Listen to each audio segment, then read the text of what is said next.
He was the man everyone feared, the grumpy CEO millionaire who owned half the city, yet smiled at no one. His towering mansion cast a shadow over the small cozy house next door. Nobody dared to bother him. Until one morning, a little girl with pigtails and a backpack stood at his gate, staring up at him with innocent eyes. "Will you walk me to school?" she asked softly. The neighbors froze. The guards held their breath. No one had ever spoken to him like that. And for the first time in years, the cold-hearted businessman didn't know how to respond. What happened next would change not only his life but the hearts of everyone around him. The morning sun peeked through the tall buildings, casting golden light across the quiet neighborhood. The street was unusually still, except for the distant hum of cars rushing toward the city. In the grand white mansion at the corner lived a man who everyone knew, but no one dared to approach. He was the CEO millionaire, the kind of man whose name alone made employees tremble and whose glare was enough to silence a room. He had everything people could dream of: wealth, cars, power, a house that looked like a palace. But what he didn't have was warmth. To the world, he was a man carved out of stone, always grumpy, always busy, and always too important for anyone else. Across the street, in a much smaller house, lived a family whose presence hardly caught anyone's attention.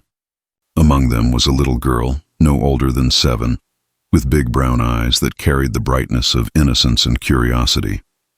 She had noticed the man next door many times, always dressed in sharp suits, stepping into shiny cars, never smiling at anyone. The neighbors whispered stories about him, how cold and heartless he was, how he didn't care for anyone but himself. But to the little girl, he was just the man who never said hello. That morning, while tying her shoelaces and adjusting her small pink backpack, she noticed him walking toward his car. His face was, as always, stern and serious, his mind probably filled with meetings, contracts, and numbers that made other people rich. She hesitated for a moment, her tiny fingers clutching the straps of her bag tightly.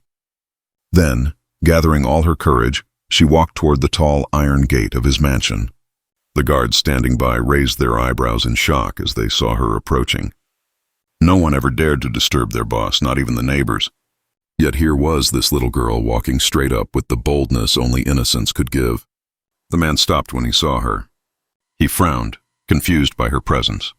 The guards looked at him, unsure whether to intervene, but he raised a hand, signaling them to wait. He wanted to see what she would do. The girl tilted her head back, staring up at him with wide, expectant eyes. "Will you walk me to school?" she asked, her voice soft, clear, and genuine. The silence that followed was so heavy it could be felt. The guard stiffened. The gardener nearby froze in his steps. Even the neighbor peeking through the curtain held her breath. No one had ever spoken to him in such a way, simple, innocent, without fear or formality. The man's eyebrows drew together in surprise. For a moment, he almost thought he had misheard. Did this little stranger just ask him, the busiest man in the city, to walk her to school? He looked down at her, his usual grumpy expression faltering, though he quickly tried to cover it. "Why me?" he asked, his voice deep and commanding, though tinged with something unusual, curiosity. The little girl shrugged in the way children do when the answer seems obvious. "Because you live next door, and—" She hesitated, lowering her eyes for just a second before lifting them again with determination. "Because you look lonely." Those words struck him harder than he expected. Lonely. It was a word he hadn't allowed himself to feel, yet hearing it from a child made it sting with truth. For years he had buried himself in work, building an empire that everyone admired but no one dared to get close to. He had walled himself off, thinking that was strength. And now, a little girl, barely reaching his waist, had torn through that wall with just 3 simple words. He opened his mouth to respond, but found himself speechless. The girl, still waiting patiently, rocked slightly on her heels, as if walking with him was the most natural request in the world. The neighbors watching from their windows couldn't believe what they were seeing. The grumpy CEO, the man who never spoke to anyone, now stood silently before a child who dared to challenge his solitude. His driver coughed lightly, reminding him of the time. The man glanced at his sleek car waiting for him, the documents on the seat inside, the busy schedule that awaited. Then he looked back at the little girl, who hadn't moved, her hopeful eyes locked on his. Something within him stirred, a feeling he hadn't recognized in years. For the first time in what seemed like forever, He didn't think about business or meetings or money. He thought about the child standing before him, brave enough to ask for his company. And though his lips twitched as if resisting, the beginning of something unusual happened. His face softened. He didn't say yes. He didn't say no. But in that quiet moment, the man who was always in control realized he was standing at the edge of something that could change him forever. The girl's simple request had cracked open the door to a story he never thought would be written. The man stood frozen at the gate for what felt like an eternity. His driver was fidgeting, checking the watch, and the guards shifted uncomfortably, waiting for his command. But his eyes never left the little girl's. She wasn't demanding, she wasn't pleading, she was simply waiting, as though it was the most natural thing in the world for him to say yes. He had faced boardrooms filled with powerful men, negotiated deals worth billions, yet in front of this tiny girl he felt strangely powerless. Finally, almost against his own will, he exhaled sharply and muttered, "Fine, let's go." The girl's face lit up instantly, her smile so pure that even the grumpy CEO couldn't help but feel something stir in his chest. She reached out her little hand, expecting him to hold it. For a second, he stared at it as if it were something foreign. No one touched him casually. Everyone shook his hand stiffly, out of respect or fear, but never out of simple affection. Slowly, almost awkwardly, he reached down and took her hand. It was small, warm, and soft against his calloused palm, and for the first time in years he felt human. As they began walking down the street, whispers spread through the neighborhood. Curtains moved, people peered out of their windows, jaws dropping at the sight. The grumpy CEO, who never spared anyone a glance, was walking hand in hand with a little schoolgirl, heading toward the main road. Some neighbors even pulled out their phones discreetly, unable to believe what they were seeing. The little girl skipped happily beside him, swinging her bag as though she had just won the lottery. She glanced up at him with admiration. "You're really tall," she said matter-of-factly, her words innocent and unfiltered. He raised an eyebrow, not sure how to respond. Nobody ever spoke to him like that. Everyone carefully chose their words, afraid of saying something wrong. Yet here was this child, speaking whatever came to her mind. "You always look angry," she added after a pause, tilting her head curiously. "Do you not like smiling?" He almost stopped walking. The bluntness of her question hit him harder than any critic ever had. People at work feared his scowl. They never dared ask why he looked the way he did. For a moment he didn't know what to say. He cleared his throat, tightening his grip on her hand slightly. "Smiling isn't necessary," he finally muttered. The little girl giggled softly. "It makes people happy though, see?" She flashed him the brightest grin she could muster, 2 missing teeth showing. Something inside him cracked again, and though he didn't return the smile, he felt his lips twitch, almost betraying him. As they walked further, she pointed out things he had never bothered to notice. The colorful flowers blooming in a neighbor's yard, the stray cat lounging lazily under a car, the way the clouds looked like cotton candy. To him, these were details too small, too ordinary. But to her, they were treasures, each one worth noticing and sharing. He realized how long it had been since he had paid attention to anything outside of his empire of wealth. "Do you have kids?" she suddenly asked, her tone so casual it felt like a stab. He hesitated, the question slicing through him. His jaw tightened and he shook his head. "No," he said curtly, trying to end the topic. But the girl, in her innocence, didn't sense the heaviness behind his answer. "That's sad," she said softly, though not out of pity, more like a simple observation. "You'd be a good dad. You walk slow for me." Her words nearly stopped him in his tracks. Nobody had ever said something like that to him. He had been called ruthless, brilliant, powerful, but never kind, never gentle, never a father figure. He looked down at her, surprised by the lump forming in his throat. When they finally reached the school gates, children were running around, laughter echoing in the air. The little girl turned to him, squeezing his hand before letting go. "Thank you, mister," she said with a grin. "You're my friend now, friend." The word echoed in his mind like a foreign melody. People feared him, envied him, obeyed him, but nobody had called him a friend in years.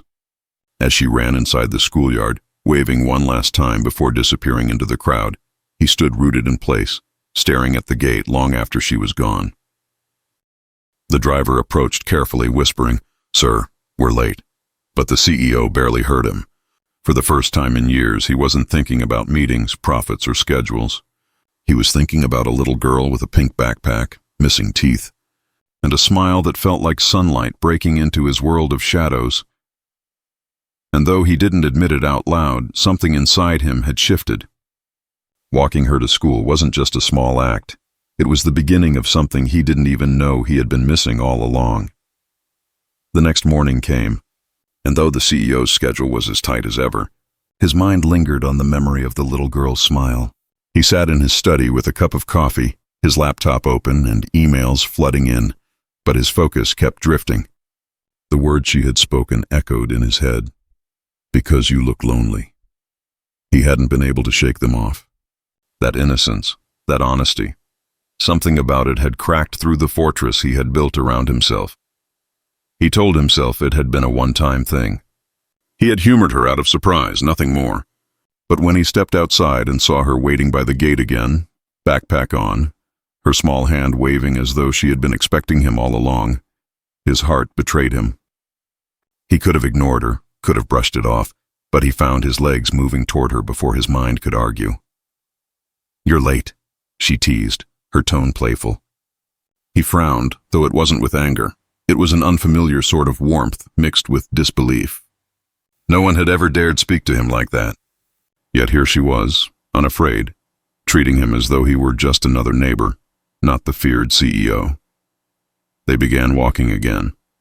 This time he didn't feel the weight of the stares from curious neighbors as much. Instead, he felt oddly lighter, as if each step with her peeled away years of bitterness. She filled the silence with chatter about school, her favorite teacher, how she wanted to be an artist one day. He listened quietly, not out of obligation but out of genuine interest. He couldn't remember the last time he had listened to someone without calculating what he could gain in return. As the days turned into weeks, this walk to school became a routine. At first he thought it was silly, but gradually he began to look forward to it. He found himself adjusting his meetings, waking earlier, even leaving important calls on hold just to make sure he was there when she appeared with her bright eyes and boundless energy. The little girl began introducing him to her world. She pointed out her friends at school, showed him the drawings she made, and even insisted on giving him one of her crayon masterpieces.